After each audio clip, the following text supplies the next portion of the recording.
Friends, आप ही सोचिए, जितने भी सोशल मीडिया प्लेटफॉर्म्स आपके पास हैं, अचानक से ये अगर बंद हो जाती है तो आपका रिएक्शन कैसा होगा? इसमें से सबसे ज़्यादा खतरनाक इस बात की हो जाती है कि जितने भी आपने डेटा को जनरेट किया, वो सारा डेटा आपके विदेशी सर्वर पे सेफ रहेगा। तो आइए इस वीडियो में हम लोग डिस्कस करेंगे कि क्यों इंडिया को अपना सोशल मीडिया प्लेटफॉर्म बनाना बहुत ही ज़्यादा ज़रूरी है। इसके कॉन्सिक्वेंस देखेंगे और इसके बनाने के बेनिफिट्स भी हम लोग देखेंगे। नमस्कार दोस्तों, आप सभी का स्वागत है।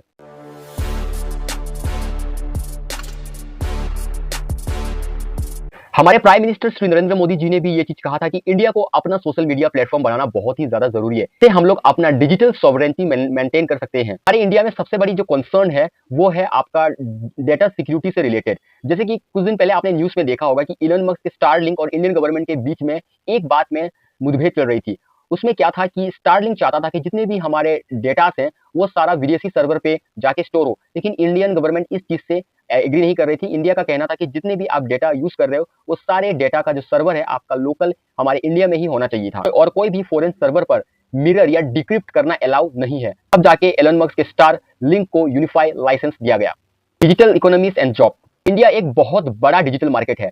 491 मिलियन यूजर हैं और 2029 तक ये 1.3 बिलियन तक जा सकता है। फॉरेन प्लेटफॉर्म्स के जरिए इंडिया से पैसा निकाला जाता है। अगर हम अपना प्लेटफॉर्म बनाते हैं तो एड्स और रेवेन्यू देश में ही स्टे करेंगे।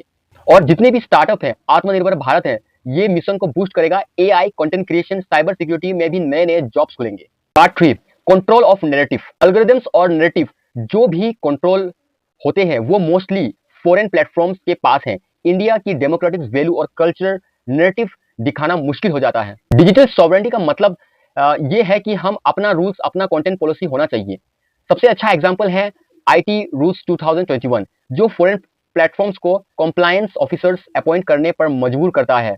एक्स और इंडियन गवर्नमेंट के बीच जो तकरार हुई थी वो इसी बात का प्रूफ है। Part 4, multilingual and cultural freedom. India एक मल्टी डाइवर्सिटी वाला देश है। 90% पॉपुलेशन इंग्लिश नहीं बोलते। प्लेटफॉर्म्स जैसे शेयरचैट, कू और मोज ने ये दिखाया है कि लोग अपनी भाषा में कनेक्ट करना चाहते हैं। अगर हम अपना प्लेटफॉर्म्स बनाते हैं जो लोकल लैंग्वेज और कल्चर को रेस्पेक्ट करे, तभी सब इंक्लूसिव फील करेंगे। Part 5, tech infrastructure and policy support. India ने डिजिटल पब्लिक इंफ्रास्ट्रक्चर और जैसे आधार, यूपीआई, ओएनडीसी डेवलप किए हैं। ये सब मॉडल्स हैं। एक देश अपनी डिजिटल टूल अपना बना सकती है। यूपीआई ने दिखाया है कि हम डिजिटल पेमेंट में ग्लोबल लीडर बन सकते हैं। अब अगर हमें सोशल मीडिया में भी वही अप्रोच लेना है तो हमें एक डिजिटल सुपर पावर बन सकते हैं।